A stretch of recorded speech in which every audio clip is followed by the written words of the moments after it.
बुलंद हौसलों के बलबूते बीती रात एक परिवार के लोग उग्रवादियों पर कुछ इस तरह भारी पड़ गए कि उग्रवादियों को अपना मकसद पूरा करना तो दूर, जान बचाने के लिए जूझना पड़ गया। यह घटना हजारीबाग जिले के चरी थाना अंतर्गत ग्राम फुसरी के बरवाटोला की है। इस घटना में 3 उग्रवादियों से उनके हथियार छीन लिया गया। वहीं एक उग्रवादी को हथियार समेत ग्रामीणों ने धर दबोचा। आइए देखते हैं हमारे संवाददाता अशोक नाग की यह खास रिपोर्ट। चरी के ग्राम फुसरी के बरवाटोला में एक आदिवासी परिवार के सदस्यों ने 4 उग्रवादी से भिड़कर उन्हें ऐसा बेदम किया कि उनमें से 3 भाग गए और एक को पकड़ लिया गया। लेकिन उनके भागने से पहले उन तीनों के हथियार ग्रामीणों ने छीन लिया। पकड़े गए एक उग्रवादी, उसके और अन्य 3 के हथियार पुलिस को सौंप दिए गए हैं। यह घटना हजारीबाग जिले के चरी थाना क्षेत्र की है। इस भिड़ंत में ग्रामीण हीरालाल मांझी समेत 3 अन्य ग्रामीण भी घायल हुए हैं। नक्सलियों के 4 हथियार भी ग्रामीणों ने लूट लिए हैं। घटना बीती रात की है। लूटे गए हथियार और पकड़े गए नक्सली को ग्रामीणों ने चरी पुलिस को सौंप दिया है। गांव में उपस्थित ग्रामीणों ने बताया कि 8 से 10 की संख्या में नक्सलियों ने रामकिशोर मुर्मू के घर पर रात में धावा बोला था। मुर्मू के भाई सुनील मुर्मू ने पिछले दरवाजे से पड़ोसियों को जगाकर सूचना दी। 3-4 पड़ोसियों ने जैसे ही रामकिशोर के घर आए, नक्सलियों ने ग्रामीणों पर हथियार तान दिया। हथियार के बट से हीरालाल मांझी के माथे में मारा, जबकि सुनील सोरेन और नवीन सोरेन का हाथ टूट गया। 3 ग्रामीण घायल हो गए। बता दें कि 2015 के फरवरी महीने में रामकिशोर मुर्मू और मन्नू टुड्डू को नक्सलियों ने पिटाई की थी। घायल ग्रामीण ने बताया कि 4 लोगों ने पहले टीपीसी उग्रवादी कहकर उनके घर का दरवाजा खुलवाया। पहले खुद को टीपीसी और बाद में जेपीसी उग्रवादी बताना शुरू किया था। हजारीबाग से अशोक नाग की रिपोर्ट। हीरालाल मांझी। कैसे क्या घटना? यहाँ टीपीसी का लोग आए थे, रात में दरवाजा खुलवा रहे थे। हम लोग आए, सीधा मुठभेड़ हुआ, मारपीट हुआ और उससे 4 गो हथियार छीने, 1 आदमी पकड़ा है।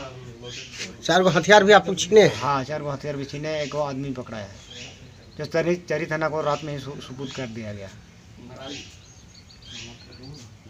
वो लोग टीपीसी का बता रहा था। जेपीसी शुरू में जब दरवाजा खोलने के टाइम में टीपीसी बोल रहा था, जब पकड़ाया तो जीपीसी क्या बोल रहा है, लोकनाथ महतो भेजे हुए हैं। आपका रामकिशोर मुर्मू फुसरी बरवाटोला का निवासी हैं। आज रात करीब लगभग 11:45 में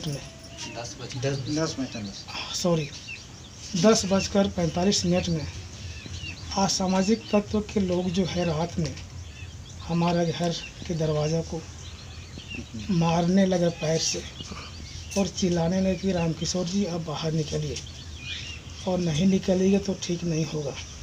कितने संख्या में थे? लगभग 5 से 6 की संख्या में लोग थे।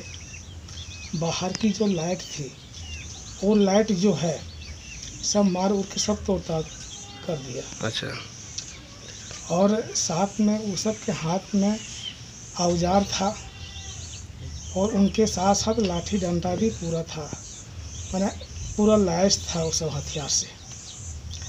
और उसी के दरमियान जैसे सुनाई दिया गांव वालों को, जो हमारे बगल में जो बैठे हुए जिसको चोट लगी है, इन्होंने दौड़ते हुए आया हमारा घर और देखा कि यहाँ 5-6 की संख्या में लोग अपने औजार के साथ में यहाँ आवाज़ दे रहा है और दरवाज़ा को मार रहा है।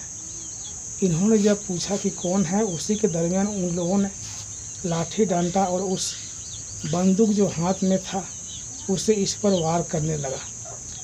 और 4-5 आदमी, तब तक गांव वाला भी आ गया, और 5 आदमी, वो सब 6 आदमी था और इधर से 4 आदमी। इन चारों के बीच में जो है कि पूरा मारपीट होने लगा। और उसी के दरमियान हीरालाल मांझी को जो है सिर में चोट लगी और इनका छोटा बेटा नवीन सोरेन, उनका बाएं हाथ में चोट लगा, फ्रैक्चर कर गया। तो इन लोगों ने हिम्मत के साथ लड़ा और उनके जो भी हाथ में हथियार था, 4 हथियार को इन लोगों ने लूटा और रात में ही प्रशासन को सामान को सुपुर्द कर दिया। और साथ में एक आदमी भी पकड़ाया जो प्रशासन को सुपुर्द कर दिया गया। वो अपराधी था? वो पूरा के पूरा अपराधी ही था। प्रशासन को सुपुर्द कर दिया गया है। जी काहे आए थे पता चला? सर ये तो नहीं पता चल पाया किस वजह से आया था, कुछ बोला वाला भी नहीं। अभी वह पुलिस के कब्जे में है वो। पुलिस के कब्जे में है सर।